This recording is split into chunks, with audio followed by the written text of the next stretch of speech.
Thank you very much. Thank you. Well, thank you, President Powers, Provost Fenves, deans, members of the faculty, family and friends, and most importantly, the class of 2014. It is indeed an honor for me to be here tonight. It's been almost 37 years to the day that I graduated from UT. I remember a lot of things about that day. I remember I had a throbbing headache from a party the night before.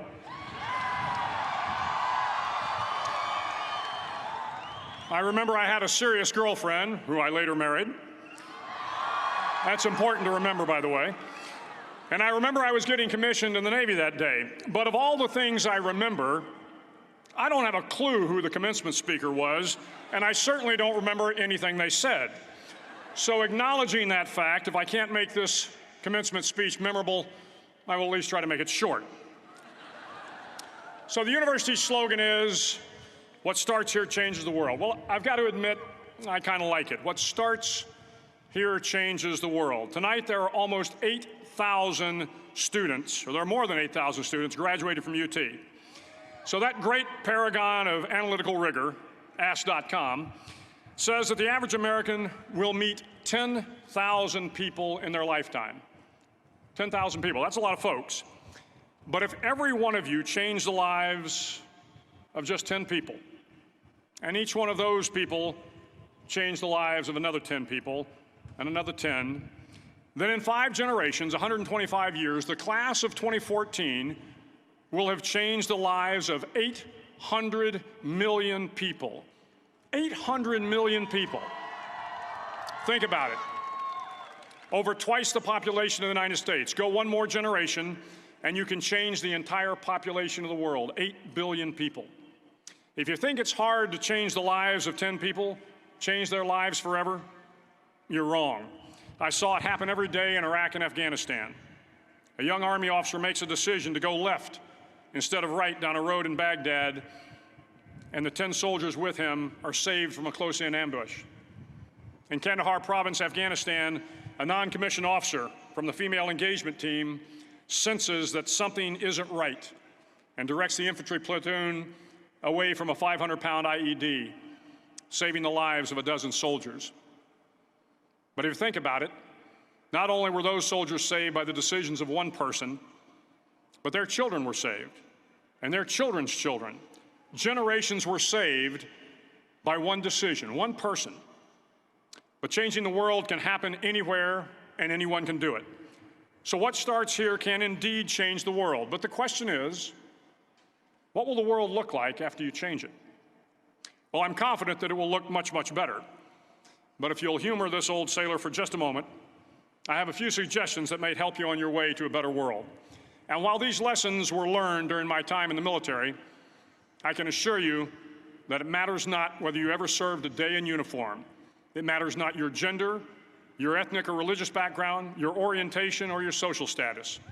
Our struggles in this world are similar, and the lessons to overcome those struggles and to move forward, changing ourselves and changing the world around us, will apply equally to all.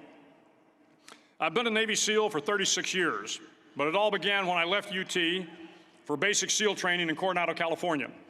Basic SEAL training is 6 months of long, torturous runs in the soft sand, midnight swims in the cold water off San Diego, obstacle courses, unending calisthenics, days without sleep, and always being cold, wet, and miserable.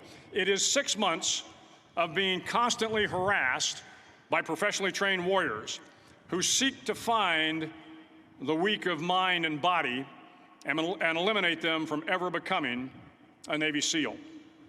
But the training also seeks to find those students who can lead in an environment of constant stress, chaos, failure, and hardships.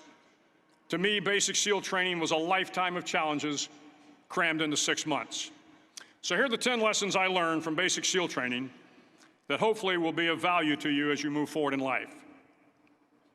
Every morning in SEAL training, my instructors, who at the time were all Vietnam veterans, would show up in my barracks room, and the first thing they'd do was inspect my bed. If you did it right, the corners would be square, the covers would be pulled tight, the pillow centered just under the headboard, and the extra blanket folded neatly at the foot of the rack. It was a simple task, mundane at best, but every morning we were required to make our bed to perfection. It seemed a little ridiculous at the time, particularly in light of the fact that we were aspiring to be real warriors, tough, battle-hardened SEALs. But the wisdom of this simple act has been proven to me many times over. If you make your bed every morning, you will have accomplished the first task of the day. It will give you a small sense of pride, and it will encourage you to do another task, and another, and another. And by the end of the day, that one task completed will have turned into many tasks completed. Making your bed will also reinforce the fact that the little things in life matter. If you can't do the little things right, you'll never be able to do the big things right. And if by chance you have a miserable day, you will come home to a bed that is made, that you made. And a made bed gives you encouragement that tomorrow will be better. So if you want to change the world, start off by making your bed. During training, the students are all broken down into boat crews. Each crew is 7 students, 3 on each side of a small rubber boat, and 1 coxswain to help guide the dinghy. Every day, your boat crew forms up on the beach and is instructed to get through the surf zone and paddle several miles down the coast. In the winter, the surf off San Diego can get to be 8 to 10 feet high, and it is exceedingly difficult to paddle through the plunging surf unless everyone digs in. Every paddle must be synchronized to the stroke count of the coxswain. Everyone must exert equal effort, or the boat will turn against the wave and be unceremoniously dumped back on the beach. For the boat to make it to its destination, everyone must paddle. You can't change the world alone. You will need some help. And to truly get from your starting point to your destination takes friends, colleagues, the goodwill of strangers, and a strong coxswain to guide you. If you want to change the world, find someone to help you paddle. Over a few weeks of difficult training, my SEAL class, which started with 150 men, was down to just 42. There were now 6 boat crews of 7 men each. I was in the boat with the tall guys, but the best boat crew we had was made up of the little guys, the Munchkin crew, we called them. No one was over 5'5". The Munchkin boat crew had 1 American Indian, 1 African American, 1 Polish American, 1 Greek American, 1 Italian American, and 2 tough kids from the Midwest. They out-paddled, outran, and outswam all the other boat crews. The big men in the other boat crews would always make good-natured fun of the tiny little flippers the Munchkins put on their tiny little feet prior to every swim. But somehow these little guys from every corner of the nation and the world always had the last laugh, swimming faster than everyone and reaching the shore long before the rest of us.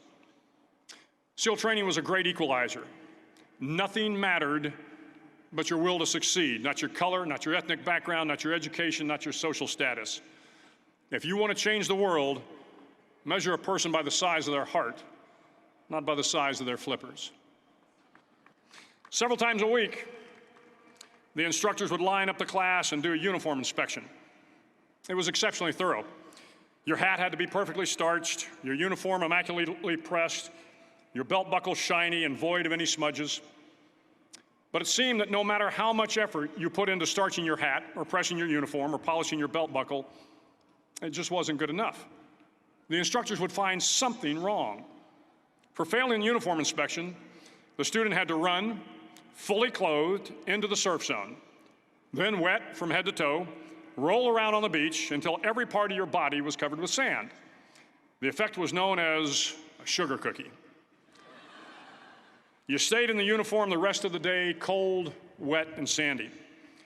There were many a student who just couldn't accept the fact that all their efforts were in vain, that no matter how hard they tried to get the uniform right, it went unappreciated.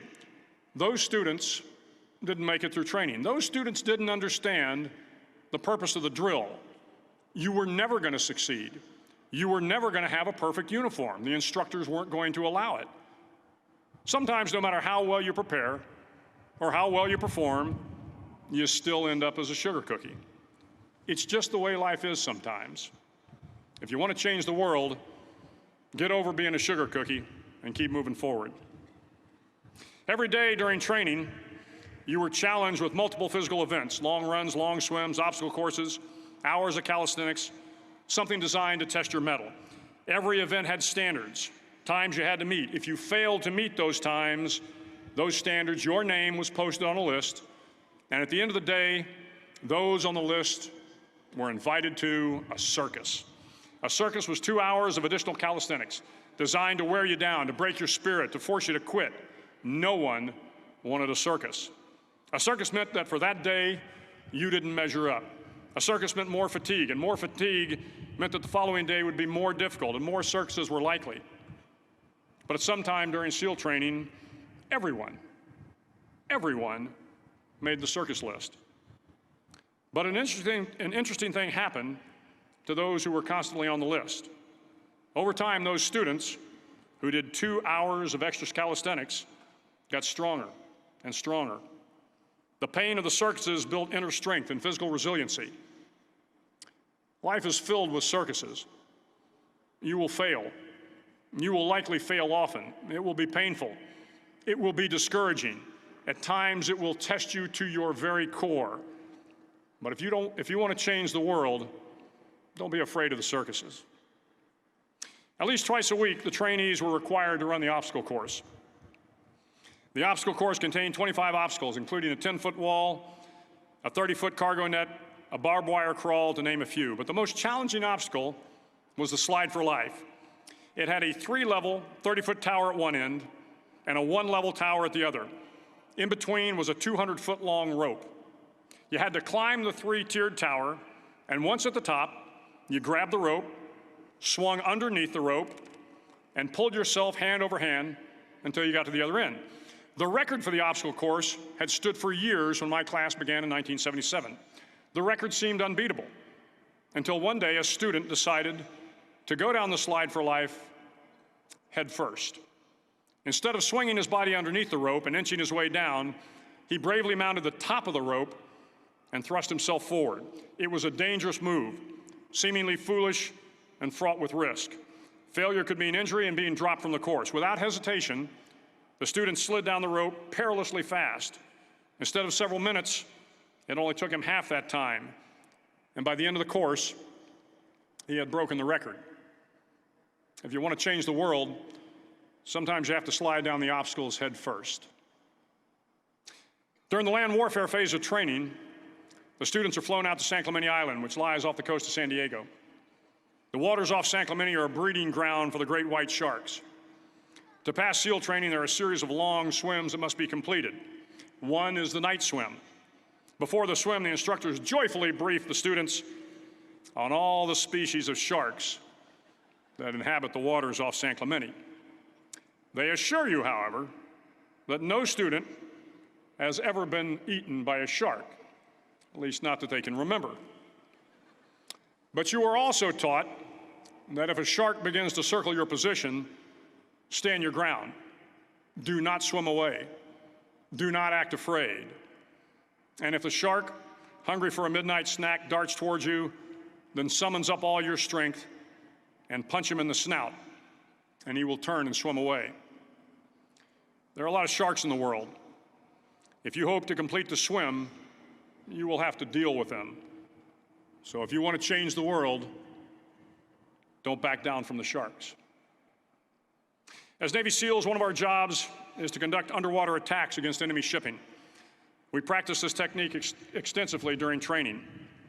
The ship attack mission is where a pair of SEAL divers is dropped off outside an enemy harbor and then swims well over 2 miles underwater, using nothing but a depth gauge and a compass to get to the target. During the entire swim, even well below the surface, there is some light that comes through. It is comforting to know that there is open water above you. But as you approach the ship, which is tied to a pier, the light begins to fade. The steel structure of the ship blocks the moonlight. It blocks the surrounding street lamps. It blocks all ambient light. To be successful in your mission, you have to swim under the ship and find the keel, the center line, and the deepest part of the ship. This is your objective. But the keel is also the darkest part of the ship, where you cannot see your hand in front of your face, where the noise from the ship's machinery is deafening, and where it gets to be easily disoriented, and you can fail. Every SEAL knows that under the keel, at that darkest moment of the mission, is a time when you need to be calm, when you must be calm, when you must be composed, when all your tactical skills, your physical power, and your inner strength must be brought to bear. If you want to change the world, you must be your very best in the darkest moments. The 9th week of training is referred to as Hell Week. It is 6 days of no sleep, constant physical and mental harassment, and one special day at the Mud Flats. The Mud Flats are an area between San Diego and Tijuana where the water runs off and creates the Tijuana Sloughs, a swampy patch of terrain where the mud will engulf you. It is on Wednesday of Hell Week that you paddle down to the Mud Flats and spend the next 15 hours trying to survive this freezing cold, the howling wind, and the incessant pressure to quit from the instructors. As the sun began to set that Wednesday evening, my training class, having committed some egregious infraction of the rules, was ordered into the mud. The mud consumed each man till there was nothing visible but our heads. The instructors told us we could leave the mud if only 5 men would quit. Only 5 men, just 5 men, and we could get out of the oppressive cold. Looking around the mud flat, it was apparent that some students were about to give up. It was still over 8 hours till the sun came up, 8 more hours of bone-chilling cold. The chattering teeth and the shivering moans of the trainees were so loud, it was hard to hear anything. And then one voice began to echo through the night.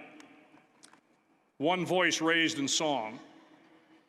The song was terribly out of tune, but sung with great enthusiasm. One voice became 2, and 2 became 3, and before long, everyone in the class was singing. The instructors threatened us with more time in the mud if we kept up the singing, but the singing persisted. And somehow the mud seemed a little warmer, and the wind a little tamer, and the dawn not so far away.